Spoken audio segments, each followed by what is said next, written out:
Chapter 14. In the Firebreak. He was right, of course. I did not know what I was getting myself into. Years later, I silently thanked him for forcing me to postpone such decisions until I was old enough to think for myself. But at the time, it was unforgivable. And it was typical of his behavior during those days. He had no boat crew to command, no income to manage, no trips to plan, not even a dining table to preside over.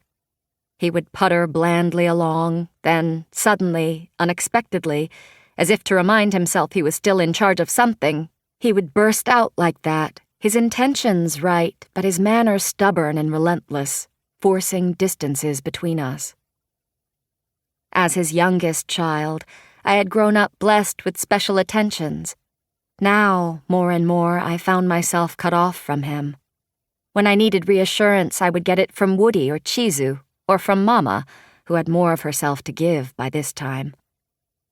Then one afternoon there came a moment when I was cut off from both of them, Papa and Mama together. It wasn't loneliness I felt, or isolation. They were still within reach. Rather, it was that first, brief flicker of total separateness.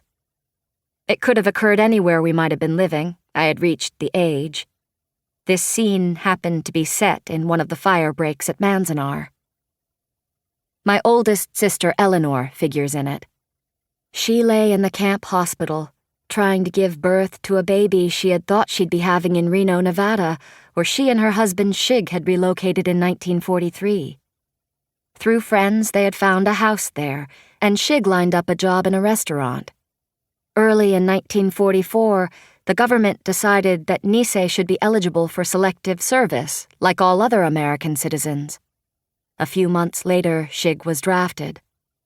Eleanor, pregnant, could find neither work nor money enough to pay for having a baby. She couldn't stay in Reno, and she couldn't go with Shig to the Army's training camp in Louisiana, so she voluntarily re-entered camp.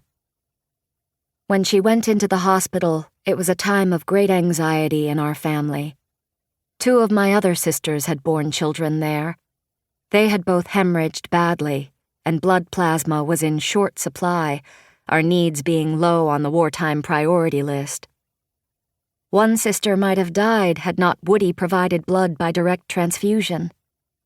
In the case of a sister-in-law of ours, who had miscarried and hemorrhaged, no one was able to arrest it in time, and she just bled to death in her hospital bed. These memories were very much with us.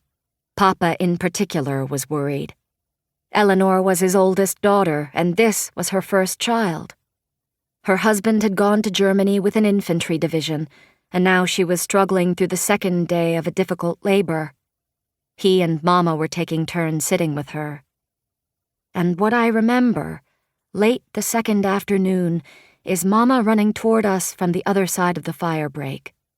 I was walking with Papa as he started out for the hospital, and here she came, small and running, all bundled up, it was December, shouting, "Ko!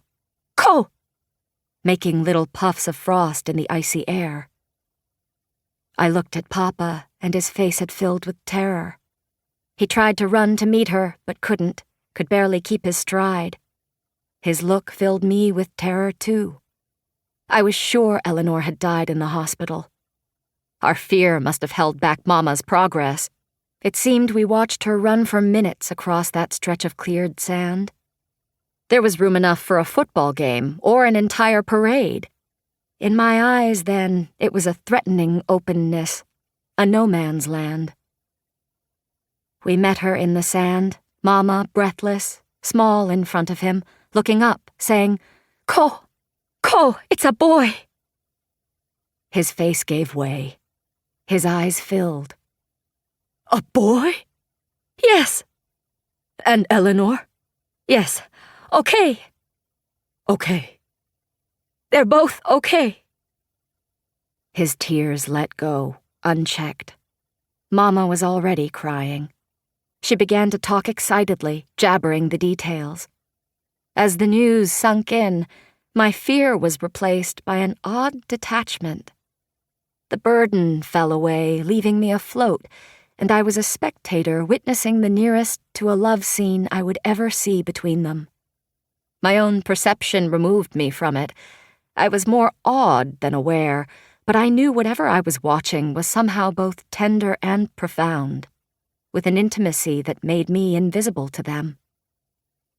Papa put an arm around her, needing her support. He was wearing the rust-colored turtleneck sweater he used to take on fishing trips, the one she had knitted for him before the war. Now, as she talked, the fingers of one hand played over its yarn, as if inspecting her own workmanship.